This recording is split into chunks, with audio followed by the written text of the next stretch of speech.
All right, so a very special interview today on Air Sports News. We're here in Montreal, and as we're recording, it is Sunday the 14th of February, Valentine's Day. So I thought, who are we going to get for our guest in the studio for the first time ever having a live guest side by side during COVID? The one and only Lise Hernandez Girouard. Hello. Say hi. Welcome. Regan. Welcome to your house. Welcome. Thank you for having me here. Welcome to Air Sports News. Thank you very much. So you're well known in the sport of indoor skydiving in the tunnels as being the first person, the instigator, the first person to fly inside the tunnel to freestyle with music. That had never been done before, had it? And a couple of years ago, maybe 6 now. 6 years ago. Yeah. So we're going to get to that, but we're going to wind all the way back to the beginning, back in Mexico, where you were from, and see what the link is to get you doing the indoor freestyle to music. Where were you brought up? Whereabouts in Mexico? I was born in Mexico City, the big city. My mom is Canadian. My father is the Mexican one. And I started with figure skating at the year 84. In Mexico? No, but I was living 1 year. I lived in Canada with my mom. Yeah. And that year, I spent winter for the first time. So a friend of mine gave me some pair of ice skating. Yes. So I went, I tried, and was outside. And I remember I saw a girl doing some spinnings. Yeah. Oh, I was like amazed, like, oh, this is so beautiful. I want to do it. So I was like, Where was it? Anywhere near here? Was in Chicoutimi, 6 hours from here. Yeah. And then I went back to Mexico, and until I was 15 years old, Yeah. my mom put me on a proper school. Oh, with coaching? Yes, big school, Scatorama. Now it doesn't exist, I think, in Mexico City. Yeah. So was there my first school. So you were skating, you were doing your bits, learning your tricks. Oh yeah, the basic learning, to go forward, back, right, left. And then I moved from Mexico City to a small town called Ciudad Victoria. And at that place we didn't have ice skating. Mm-hmm. So it was a little bit difficult for me because I was in my teenager. I wanted to go party. Yeah. So it was a very small place with no ice skating rink, well, for figure skating. Yeah. One disco. So it was a calm year for me until I went to university. Yes. So I went to Monterrey, which is 3 hours from Ciudad Victoria, a bigger city. I think it's the third biggest city of Mexico. And you carried on ice skating there? And then, I was in the university, Yeah. so I put myself on a proper school, and I did 3-4 years, like consecutive, Wow. non-stop, a machine. So when did you realise it could be competition? Did you know you wanted to compete in it, or were you just doing it for fun, or did you know you wanted to compete? No, at that time I was doing that just for fun, and competition was there, so I said, okay, why not? Yeah. So I was doing that with my friends. I did 3 consecutive years in Mexico, at national level. Yeah. And it went well. I can't complain. It went really well. In my category, there were a lot of participants. Yeah. So they had to chop. I don't remember. It was by state in Mexico. So they pick up, I think, the 3 first positions of each state. Yeah.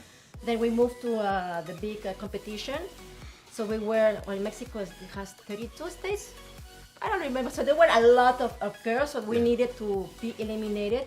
So I made it to the podium 3 consecutive years. And this is figure skating with all the music. And Yes. That's as we know. who chose the music? Did you do that? Yes. And what kind of stuff were you doing? You doing the big leaps and the spins and? When I was competing, it wasn't the big, the high level. I was, let's say, basic. Was spinning some basic jumps. So I did one international competition in Dallas, Texas, and that's it for the. I've seen the figure skating. It's mind blowing. It is absolutely mind blowing. The spins you do and the speed of I them. love to spin. Wow. So moving on now to air sports. When did that come into your radar? When did you think this was something you could do? Jumping out of planes. Was as well in the university. I saw a poster. I saw a skydiving show. I thought it was a show, but it was actually a course. Yes. I said, oh, why not? So when I took the course, I jumped. I was like, oh, this is fun.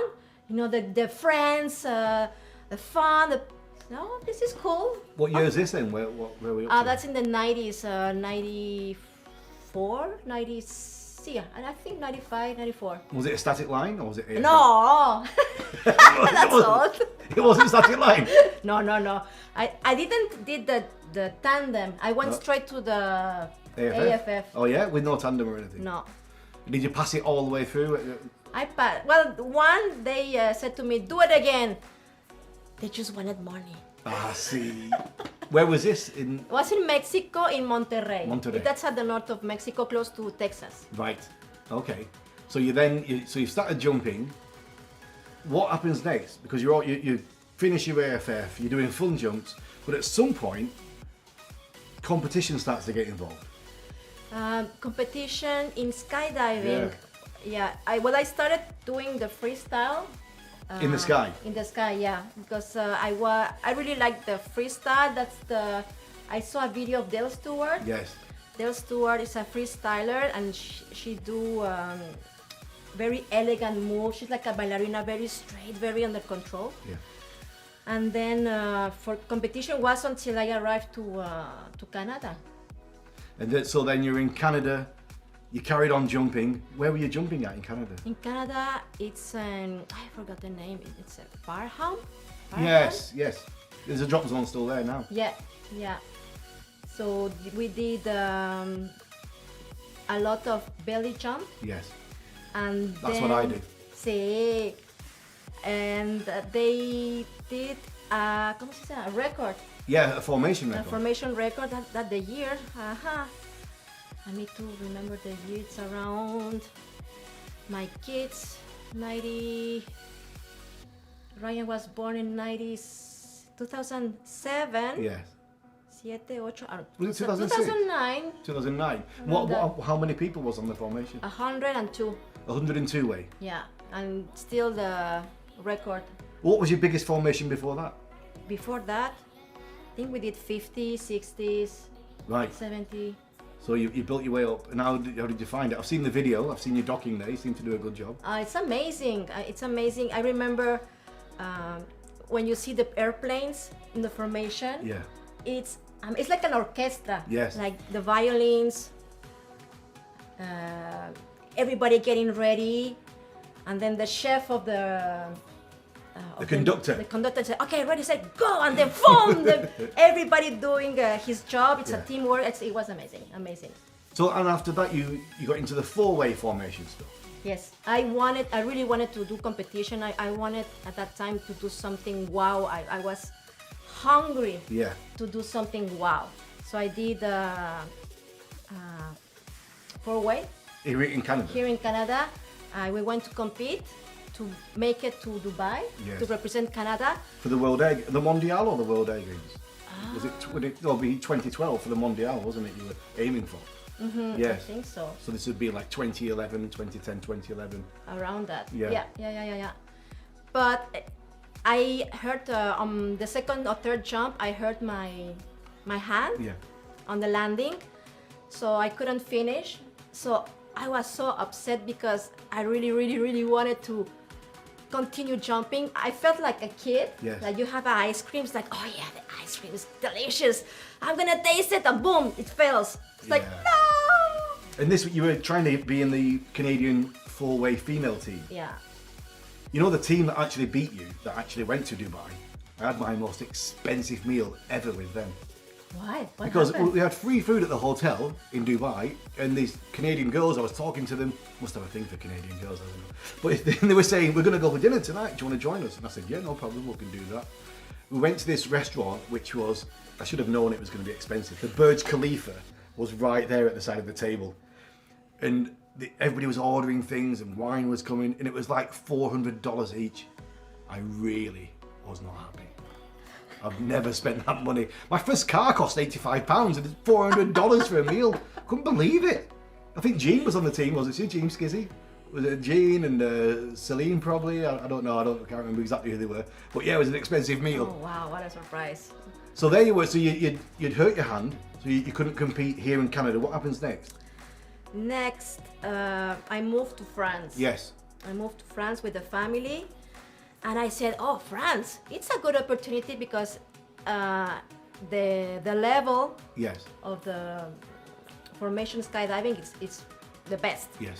So I said, "I'm gonna make it. I'm gonna try to do my best and be with the French team, the girls."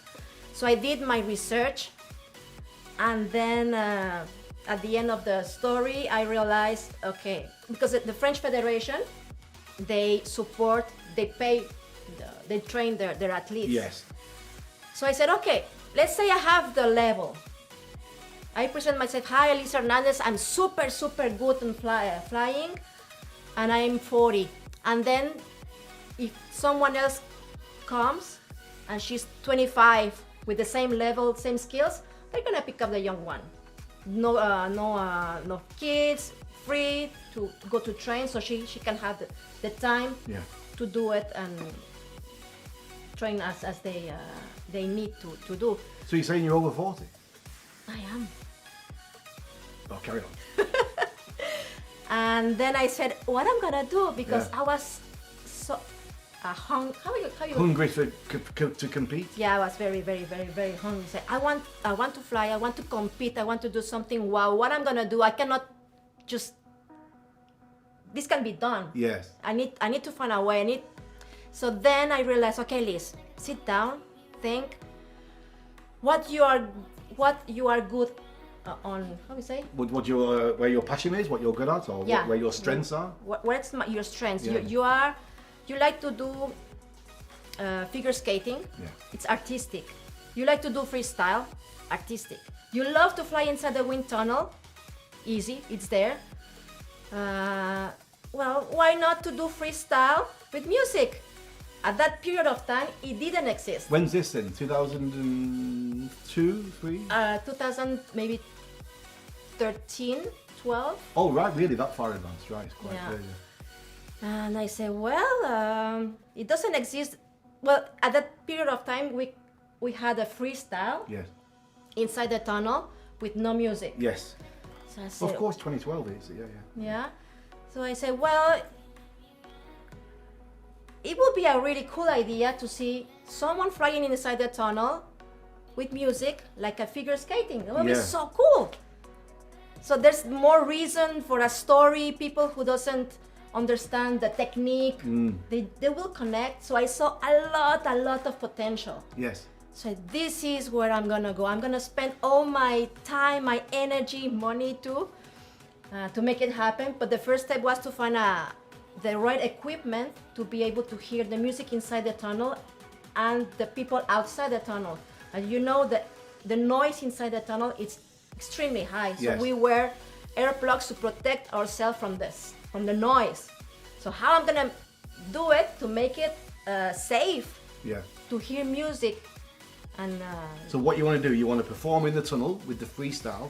You want to hear the music that you've selected, and you want the audience who are there at the tunnel watching and any live stream to hear the music as well. So it's Exactly. all at the same time, and you're doing a timed music. Exactly. Timed music performance.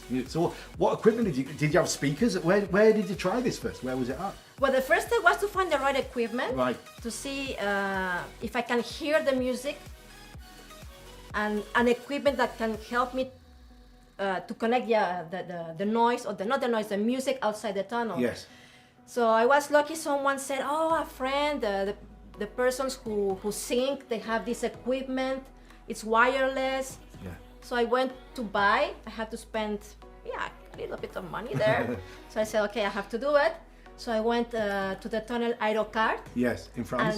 And the first time I tried the music was there. Gizmo. Yes. He was there and Thomas. So I put all the cables, the music, the telephone. That's a so I loud went tunnel. It's a inside. loud tunnel. It shakes like a spaceship, doesn't it? We went in it. Yeah, it's noisy. Yeah. Yeah. So I went inside, put the music. I was like, "Oh yeah, I hear it." And I asked to Gizmo, "Do you hear it?" Yes. He was I hear outside it." the tunnel. Yeah. I hear it. He was with the earplugs as well, Right, connected right. to the equipment. So okay. First step, check. Equipment, we have it. Yeah. So the next, like, okay, I need to present the idea to the community. And I said, okay, maybe a competition will help me to do that.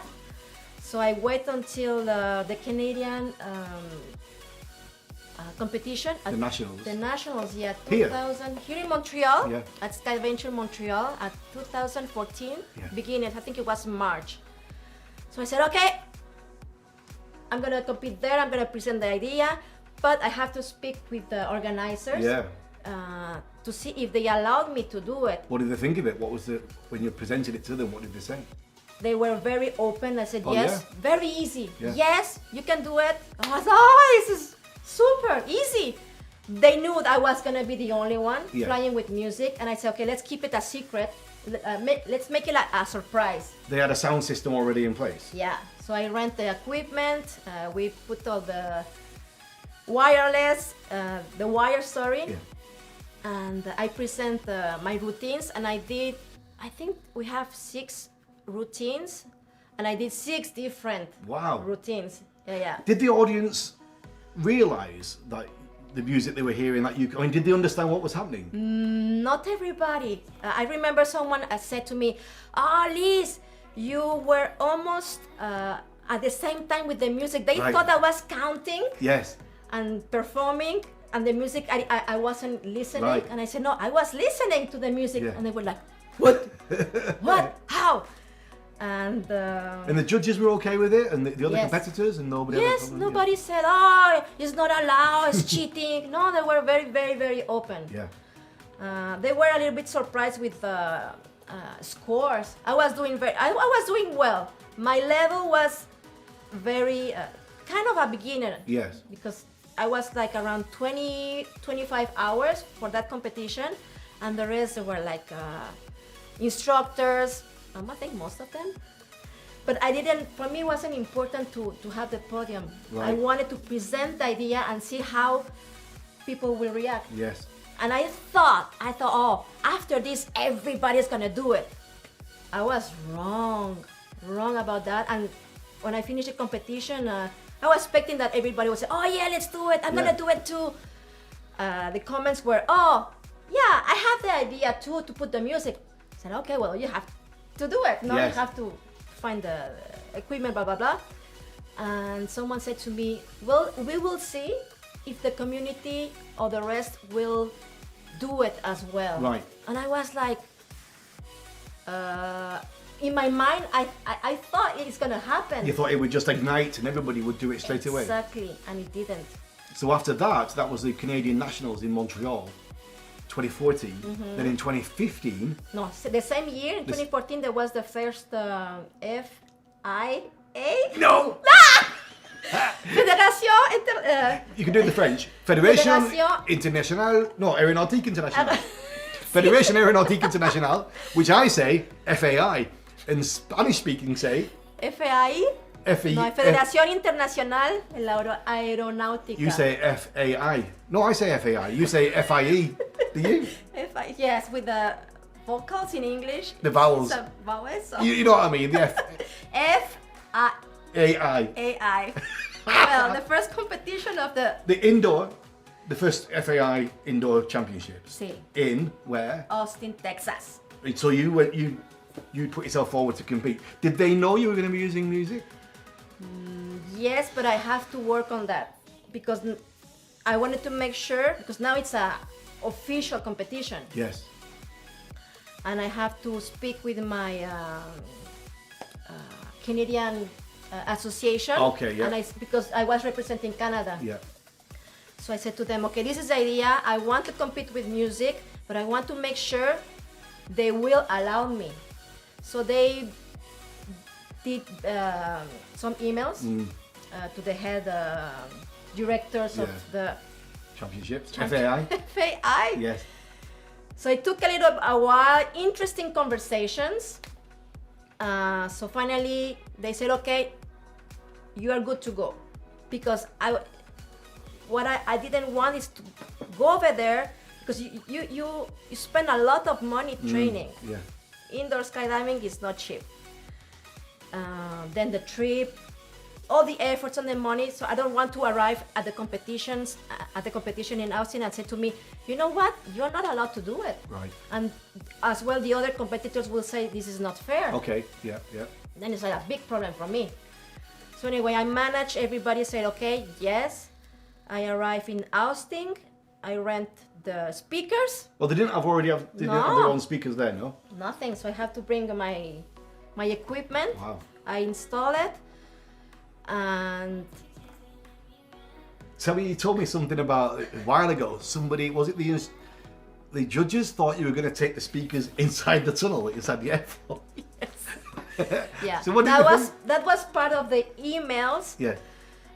One email said, yes, you're good to go to bring the music to the tunnel, but just make sure to not hurt people's ears because the speaker is going to be too loud inside the tunnel.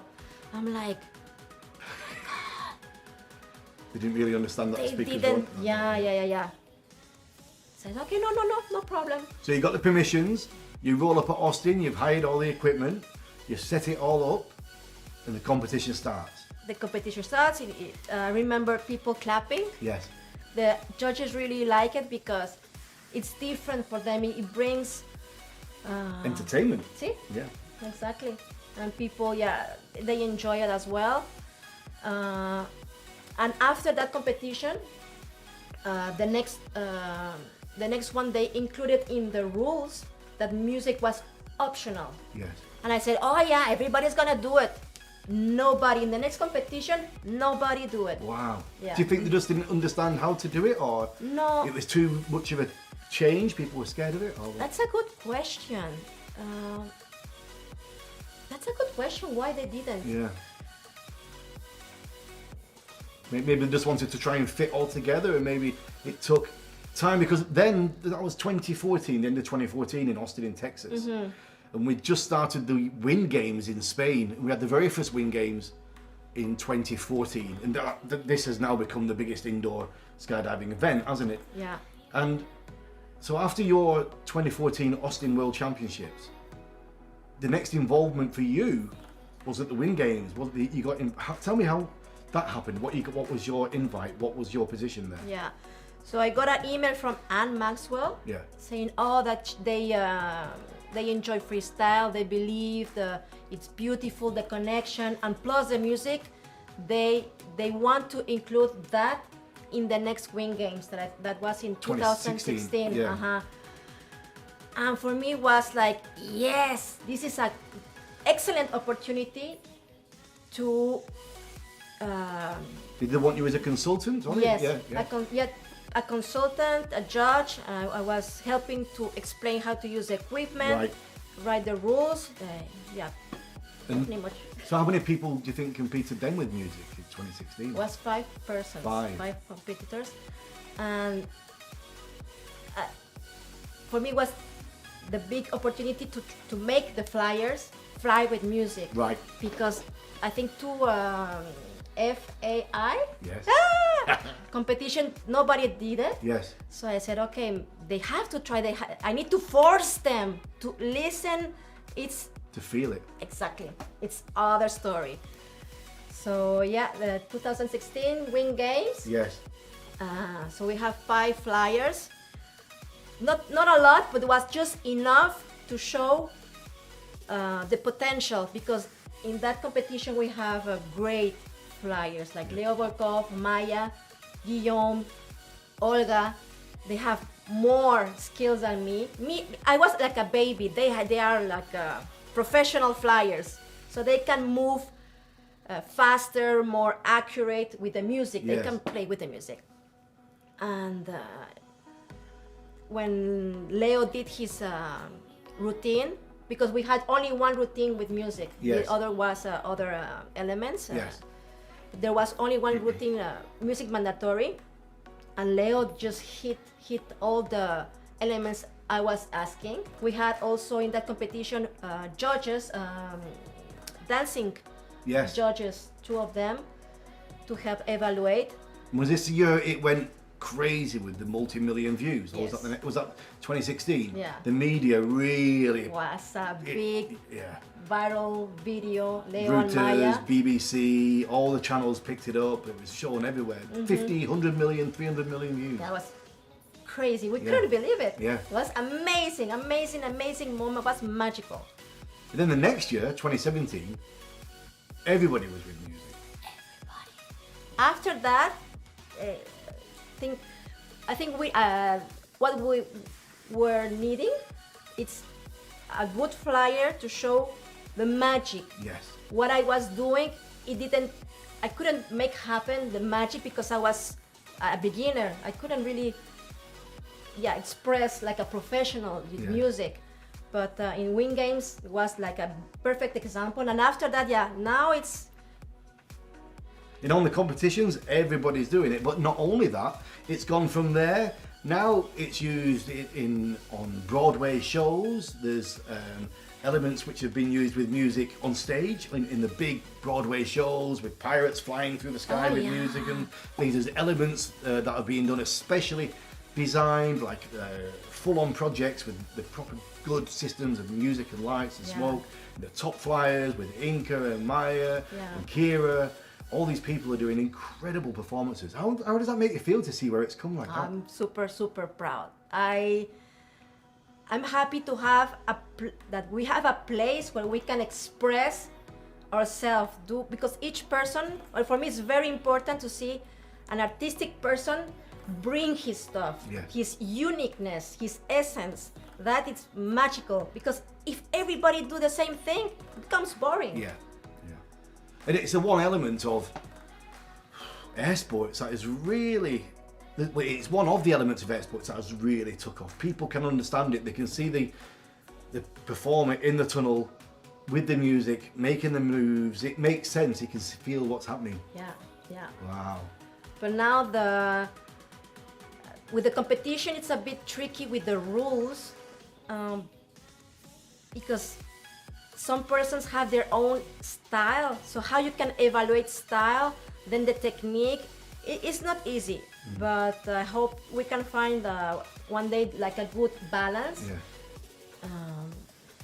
To have, for me, it's like a dance where you have to make, to have the magic, to express the music without killing with too much technical. Right. Yeah.